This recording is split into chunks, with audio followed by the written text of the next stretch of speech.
hallway is empty, almost intimidating.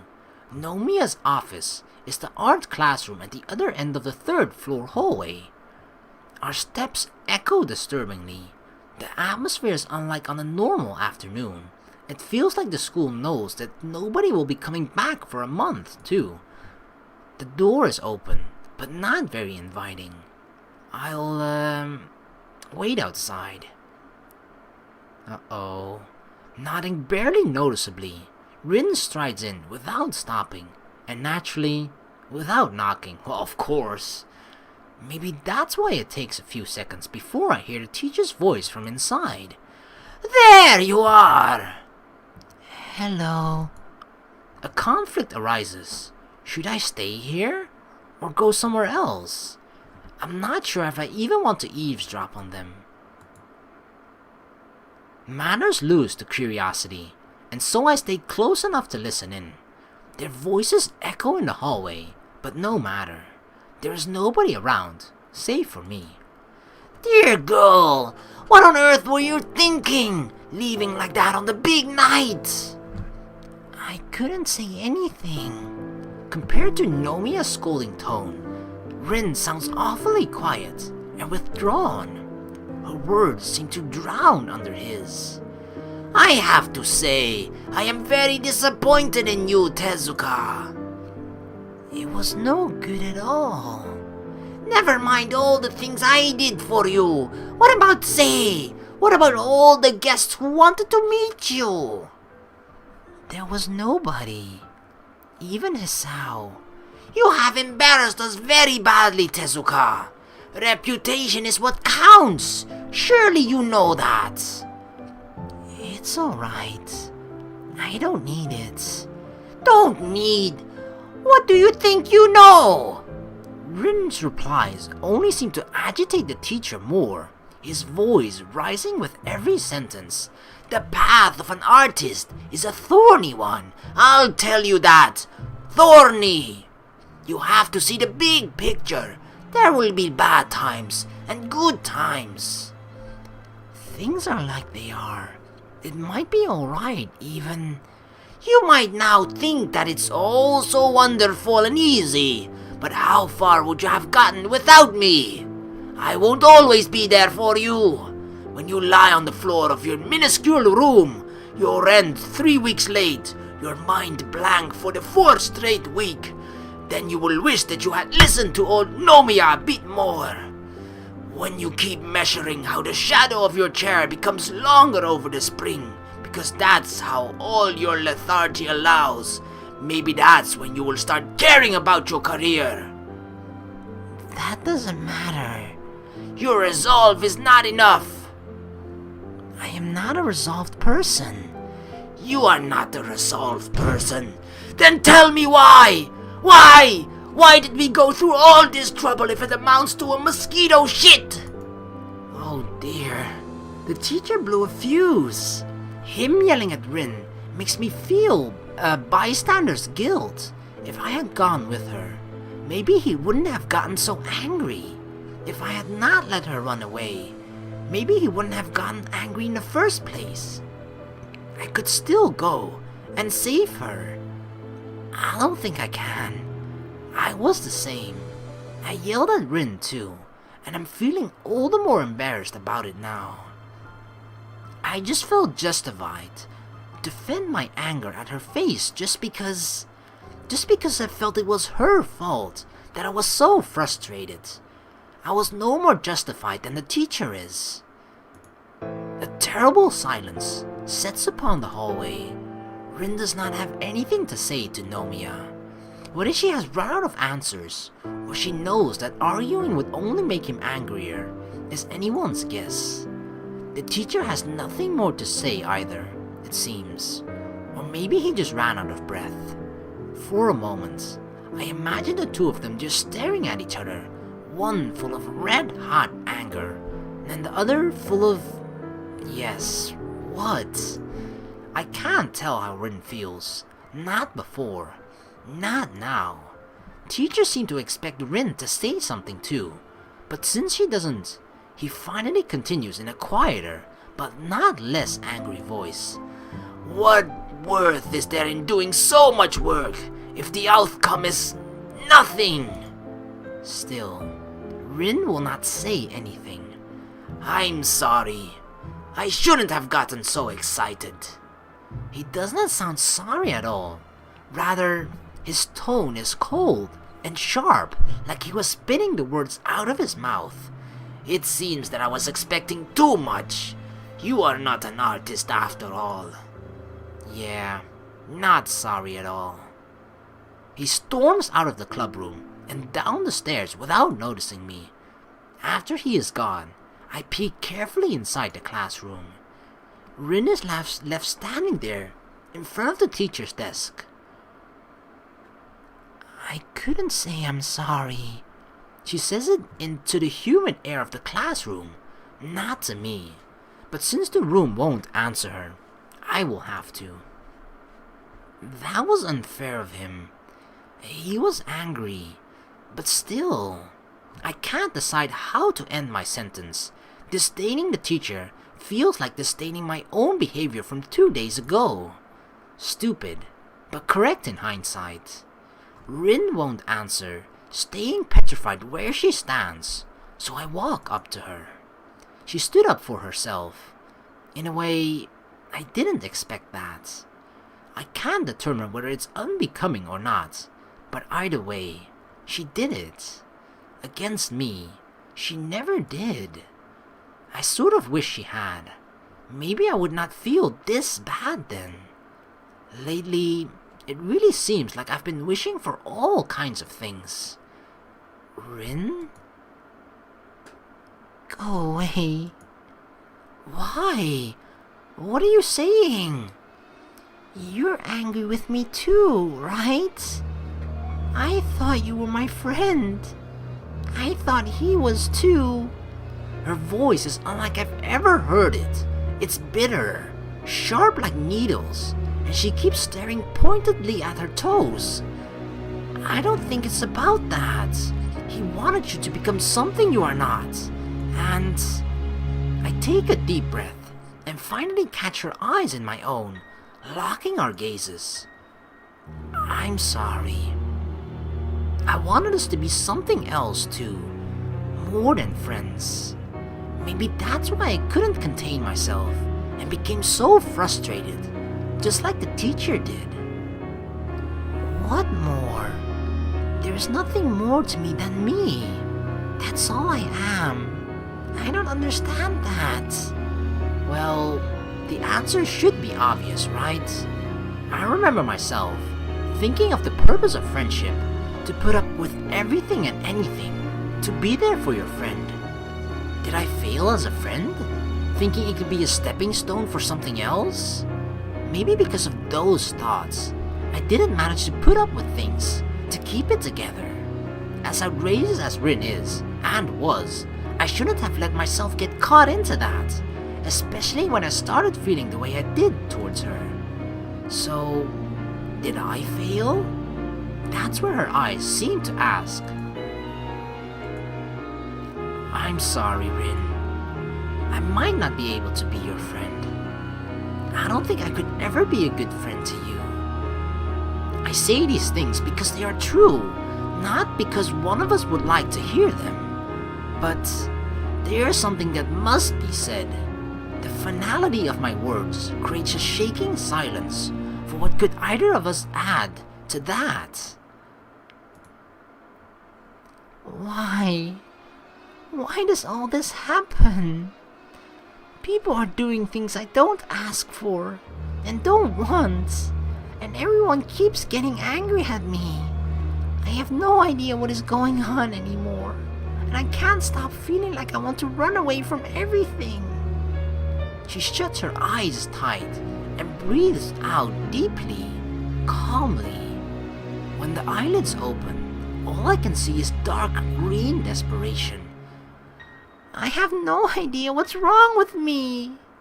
Her frenetic outburst stupefies me for a moment, and for a heartbeat, we just gaze into each other's face. Seeing her confused eyes, desperately looking for answers from mine, only makes me sad, because I know I have none. I don't know either. But, you yourself said that things are not right, nor wrong. They just are. You either accept them, work to change them, or give up. It's not that I hate you, or that teacher Nomiya does. I just think that I am the kind of person who gives up when he feels he can't go on. And even if you hate it, this is how things are. I'm saying pretty cruel things, but I can't stop myself. The words keep rolling off my tongue with slow, hard certainty. I can see them hitting Rin almost like physical blows. As the wetness gathers in the corner of her eyes, they are still wide with the shock of rejection. As the tears start rolling down her pale cheeks, she does nothing to stop them. As they fall down on the floor, one by one, she stands still, staring at me with a gaze full of hollow disbelief. Oh my god, Rin is crying. But reality catches up. Rin slumps forward as if she was deflating and buries her face as deep in my shirt as she can. Rin is heavy and feather light when I support her weight. She doesn't really sob or bawl, just leans against me, letting her tears burn through my shirt into the skin underneath. And I let her, bringing my hands around her shoulders in a clumsy hug that does no good to comfort her. I can feel Rin's vertebrae against my fingertips, like hard and jagged reminders of how messed up things are. Her slim shoulder quivering against my palm is a pitiable sight, and the hopelessness of being part of the cause of Rin's sadness keeps shredding my heart. To make a girl cry is the most despicable thing to do. Even Rin, especially Rin. Behind that veil of aloofness, Rin is just a human being too. Just as confused, scared, and lost as any of us is. Most of the time it seems that there is no rhyme or reason for what Rin does and says. But for once, I think I really understood how she feels. But no words can express it, and no words can make it better. So wordlessly we stay, quietly waiting for her tears to run out. Time passes agonizingly slowly. Even the lazy specks of dust floating in the air seem to pause into a standstill. The obligatory wall clock is ticking distractingly from above the door. I decide against counting the seconds because it would make them feel longer. Eventually, Rin stirs a little and, still smothering herself against my chest, mutters into my shirt. Let me be here for a while. Please, Hisao. Just give me a little while. A soothing deluge spreads into my consciousness. The knowledge that while being here for Rin is all I can do for her. That's all she wants right now, even after all we've gone through.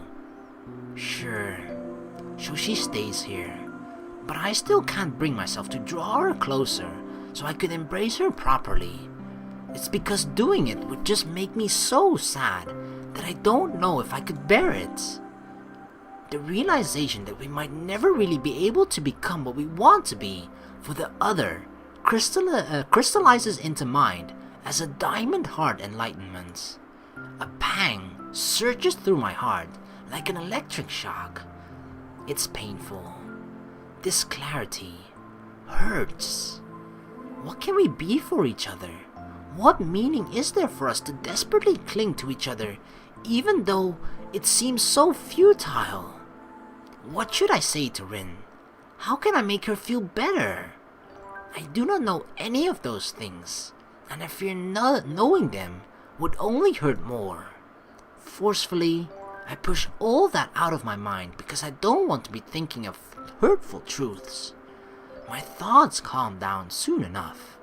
The sadness disperses until all that is left is me and Rin, and the tender feeling of her warmth and softness against my chest.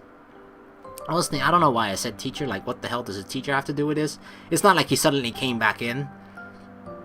When did I fall in love with her? I can't remember, but I'm certain it was way before the warm touch of her lips on my own, and that orange-colored afternoon when she was sick, with cold, and I went to see her because of unclear reasons. Her carefree attitude, the air of otherness around her, all the things that make Rin herself, those things captured me with irresistible force. The way she could take in anything and everything, giving it only the value she herself placed, weighing all things fairly and without prejudice, seeing the world as she wanted. This is something I could never do, and Rin was probably more of a muse to me than anything ever was to her. She seemed so free to me, truly a free spirit, while I, constantly worrying about everything, seemed so inhibited that it was almost embarrassing. Maybe that's why I latched so tightly onto Rin, trying to get inside her world that was so different from my own bleak life. Before I noticed it, that irresistible force had pulled me dangerously close to her, but it turned out to be way too alien for me, and I had forgotten Newton, of all things. The gravitational force is inversely proportional to the square of the distance between the objects. So if two people feel something for each other, even though feelings are not governed by the constants of the universe, I can't help thinking that for some time now, I've been a satellite to Rin's brightly shining planet. Planet Rin. That's a different show compared to Captain Planet. The thought makes me almost laugh. She really does seem to be from another planet at times, minus green skin, and possibly some tentacles. Oh, what if Rin is actually from another planet and that is like a different species of human that was living on that particular planet, and she is actually a normal human being on that planet because they all don't have arms and are like as complicated as her. So it's basically just a planet full of Rins. Wow. Perhaps because of my stifled laughter, Rin pulls away, and I let her go, feeling the cold when her warmth goes away, and slight embarrassment for letting my thoughts run wild like that. I credit that as Rin being a bad influence on me, while being glad at the same time that she can't read thoughts for real. Rin's bitter tears have dried up, and she looks a little more like herself again. The lost look in her eyes is still there though. Her gaze wanders around restlessly before stopping at me. What happened just now? Can you tell me? What? What do you mean? I cried. She says that hesitantly, as if not believing it herself. Yes. She keeps staring at me, as if pleading guidance so that she wouldn't have to feel so lost. Why? You were sad. Is that what you want me to say? But isn't that obvious? I don't know. It feels weird to cry. Has Rin never cried before? What? I don't believe it. I mean, everyone does that. I bite my tongue before I finish my argument about normality. Yeah, don't use that word around her. Norms do not apply to the person I'm talking to. It always felt so wrong, different from what is in me, like I couldn't really tell what I felt. So I started thinking that maybe I don't know what I'm feeling. Maybe it's me who is wrong. I thought those kinds of things. I thought that painting was enough because it felt like I did at least that right. That all that is inside me could become a picture if I tried really hard. And it could. But it doesn't feel like it's enough anymore, because if nobody else can see that, I will still be alone. Was it wrong to try? Everyone got really angry at me for that. I rarely heard Rin say this much at once before, or at least this much at once, and it sort of made sense. Because I remember her a couple of times just going on and on about anything that just completely didn't make sense at all. But here at least we were able to follow her train of thought and exactly what she said. Once she finishes, she simply shuts up, looking so neutral that it's hard to believe she just said what she did. I don't know what to think. Rin was desperate for someone to look at her paintings and somehow see right through them into her soul, to understand her feelings, because she felt she could not express them in any other way. How can one say whether that is right or wrong? Could it be that all this time she's been trying to reach out to me like I've tried to reach out to her? I definitely think so, but she did it in the only way that she felt that she could, which was painting, right? Because we were the one that encouraged her to try and do this exhibition. And then I feel like because she has no way of explaining it or, elaborating it or letting us know in any way that's a normal human being would, she's unable to do that. So to her, doing that exhibition, I feel like that was just Rin's way of trying to reach out to us almost. But the thing is, like, you can just, all sense of normality or whatsoever is just thrown out of the window completely when we're talking about Rin, right? You cannot compare Rin to normal ever. She just, the law is, if there was a law of normality, it just doesn't apply when it comes to Rin. I sit down on the desk to think, to rest my legs that kept both of us standing for a long while. When I read a good book, or look at a starry sky or whatever, sometimes I too feel something profound, like shoot, I don't know how to describe it. But the instant I try to put it into words, I feel that I lose something. It doesn't feel as real, as true as it did inside my head. It feels a bit phony. Damn, even what I just said felt phony. I offer a smile that is meant to be between funny and self-deprecating, but Rin doesn't react. Anyway, it might be that nobody can ever express their true feelings so that others understand. Reality has no chance of living up to what someone has inside their head. Nothing can match that, not even your paintings, except maybe for you. But I suppose you can't keep everything inside. You'd explode for real then. What I'm trying to say is, I don't think it's wrong to express your feelings, even if you use painting as your conduit. You just can't expect people to understand you any better than they would if you did it any other way. In fact, you can't expect people to understand you at all. It's because everything is so subjective. You see the world the way you do, but it's different from everyone else. But isn't that terrible? I guess it is, in a way. Like, I really sort of find myself in that as well, because when I'm thinking of things to say, I always often in my head like, oh, wait, maybe I shouldn't say it like that, or maybe I should rephrase that, like, just because I have fear of sort of thinking that you guys might not understand what I mean, or that's how I feel personally as well about this sort of route a little bit. Like, I can find myself in Rin a little bit. I just feel like she's a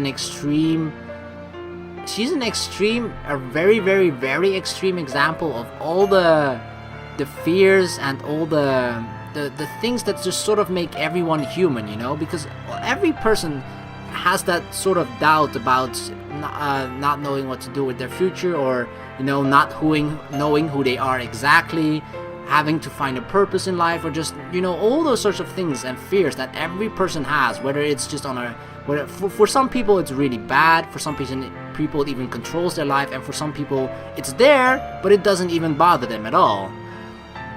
But Rin is just a very, very extreme version of that. And me as a human being, yeah, I'm sorry to disappoint you guys, I actually am human, can find myself in that as well.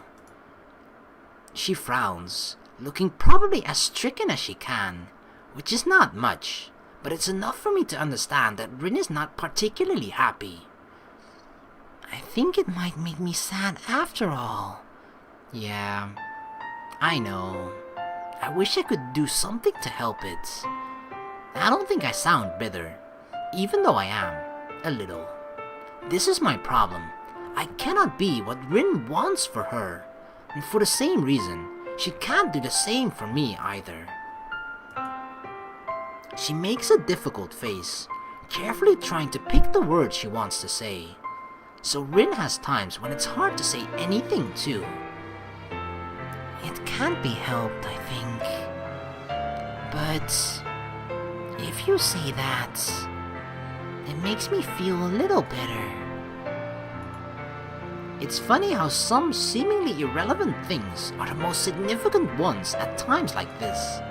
Like how Rin's voice is very, very small, barely audible when she says that. And how even her short bangs can cover her eyes when she looks downwards.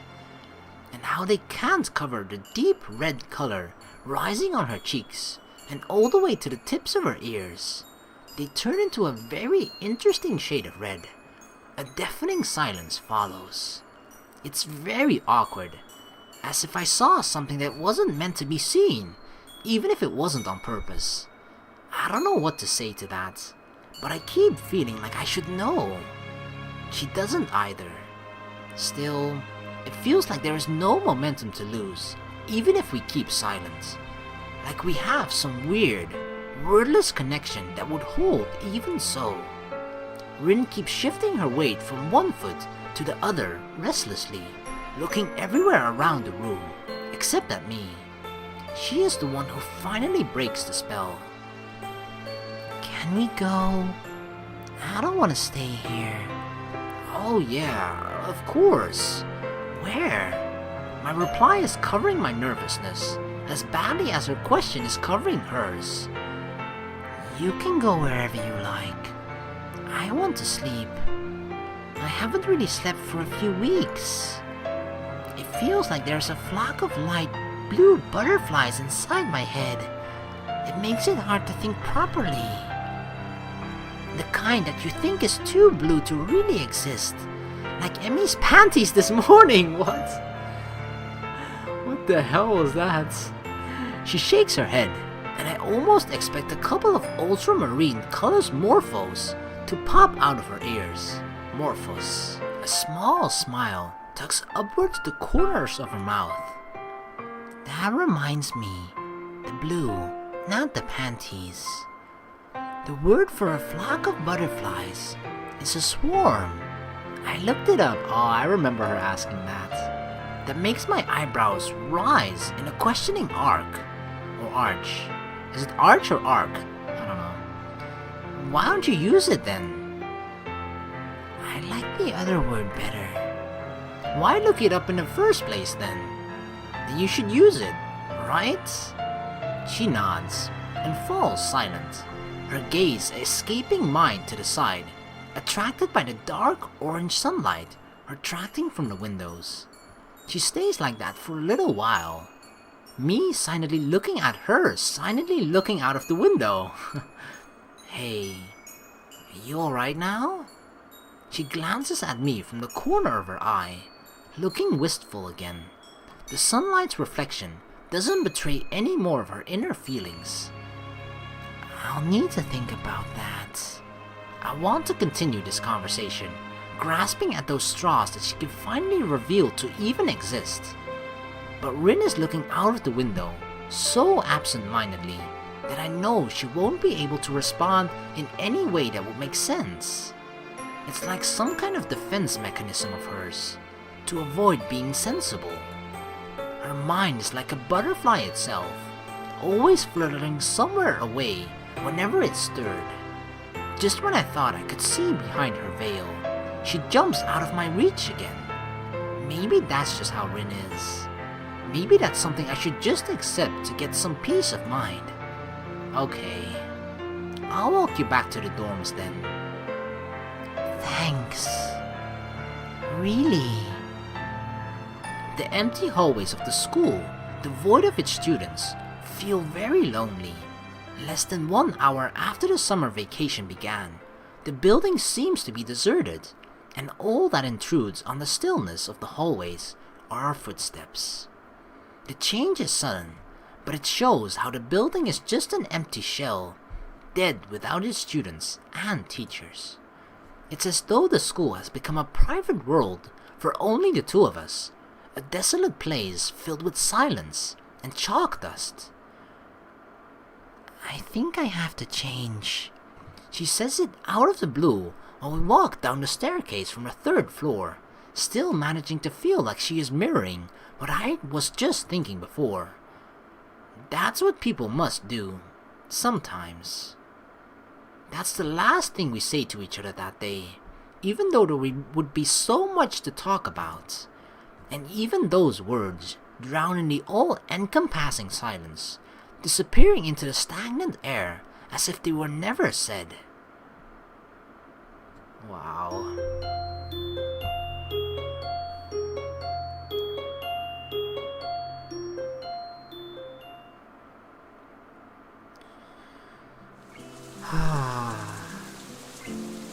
I don't know. Whenever, things, something groundbreaking happens when it comes to, Rin and Hisao, I'm always struggling to say and to sort of explain it to myself as to what has just happened immediately after. It always takes me a little while to just sort of think about it and to dissect it properly.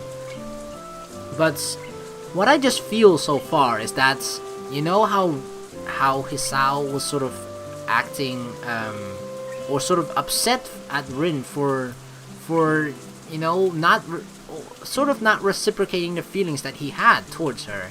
But I feel like Rin actually had that, and she was doing that. She was just doing it in her entirely own way that Hisao doesn't understand, obviously, and because to him it feels like she doesn't, he gets angry.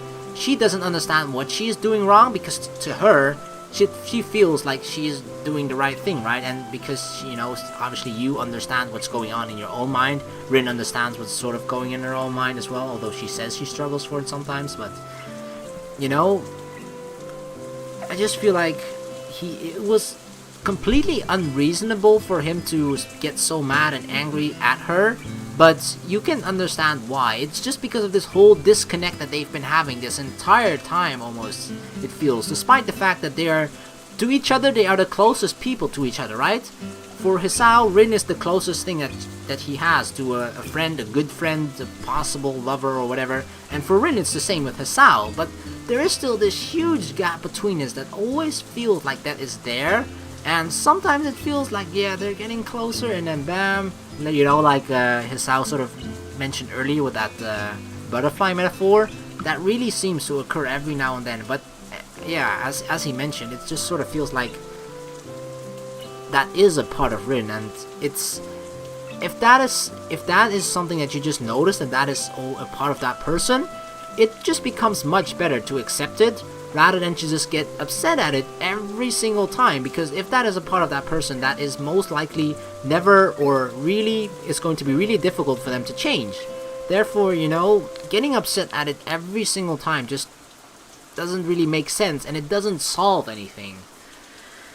But yeah, oh my god, I don't know, I love this route so much because the things that I love so much just about story games in general, right? Before I played a lot of visual novels, I was into a lot of Telltale games and that sort of games and narrative-driven games and all that sort of stuff. Like, the thing that I'm really interested in games as well is the story aspect of it and the effect that it can have on people, and how some stories are very thought-provoking like this, even, as you can always tell, right, from all the visual novels and games in general that I play. I like to think about what I just read, what I just experienced, what just exactly happened, and try to dissect it and try to just understand it for myself. And yeah, I don't know, that's just the aspect that I really like about visual novels, about story games, about narrative-driven games, just about anything whatsoever that sort of, has a story to it. And yeah, I don't know, I just felt like mentioning that, but yeah. I think we're just gonna have to end the video here, cause dang. it feels so hard to try and make the right decisions in this Rin route, but I think I'm still doing it. It just you really have to think about it really thoroughly, and yeah, I don't know. The whole thing about Nomiya, I kind of want to talk about this though. The whole thing with Nomiya, like going off on her so much, like you could just tell, like Rin was sort of trying to explain herself in her own way, of course, again, but Nomiya was having none of that. You can just tell that he didn't care whatsoever about the way that Rin felt or what Rin thought about any of that. He just all cared, like, yeah, what about everything that I did for you? About what I'm doing for you, the sacrifices that I've made. What about what Sei did for you, huh? But I mean, you have to at least try to understand why she did what she did, right? Sure, it's going to be hard because it's Rin, but I don't know, he just seems to not be interested in that at all. He's just in it. That's what I mentioned earlier, right? That's why it just sort of feels like he's in it for his own selfish reasons. And he had this he really, the thing that I think that Nomiya was trying to do the most is that it sort of felt like that one of those parents, you know, that really has this sort of dream that he can't accomplish on his own, therefore forces or pushes that dream onto their own child. It sort of felt like that. Like he was really encouraging, oh yeah, you should do this, while he is the one that really wants to do that or achieve that, or that is his dream to achieve, but he knows he himself cannot achieve it. Therefore he's trying to vicariously achieve that dream through Rin, and then when when he feels like he's not reaching it, it's just, that's why he gets so angry about it and doesn't even care about how Rin feels about it. I mean, it's not necessarily scumbaggy from him necessarily, but I don't know. I mean, it's hard to try and understand Rin in general, and I can definitely understand, because it takes a lot of effort to even try to understand Rin, you know? I can understand that just a lot of people would just think like, yeah, that's not worth my time. As cruel and how mean that may sound, you know? I can understand that people just might think that, because especially just normal people. For normal people, everything works so much more quickly and so much easier. And with Rin, there's no such thing as easy when it comes to Rin. It's never easy. But you know what they say? Good things are never easy, right? So yeah, I'm just happy that Hisao managed to stuck with it for so long, and is still, is still trying to stick with it. So yeah, I think that's a good note to end this video on. So yeah, holy crap. I'm not sure how close we are getting to the ending, but it's summer vacation. I don't think in the Emmy routes, like the next semester of school started. Oh wait, never mind. That actually never happened, because for Hisao, this is the final year of school, right? Yeah, and in the Emmy route, he decided to go into the sciences with Muto and that sort of stuff, I think, if I remember correctly. And here he doesn't know at all. And we never even got to explore that aspect of like Hisao's future and what he wants to do with it. But that was not the point of this this route, at least. But yeah, so I think we're somewhat close to the end, but holy crap. I'm just gonna end the video here, so thank you guys so very much for watching. I hope you're enjoying the series so far. Even though the Rin route might come to an end, this is not going to be the end of Katawa Shoujo at all. We have 3 more routes to go after this, but this is not the end of the Rin route either yet, so we still got a little bit more to go, and I'm happy and actually excited to play through it. So I hope to see you all in the next video. Peace.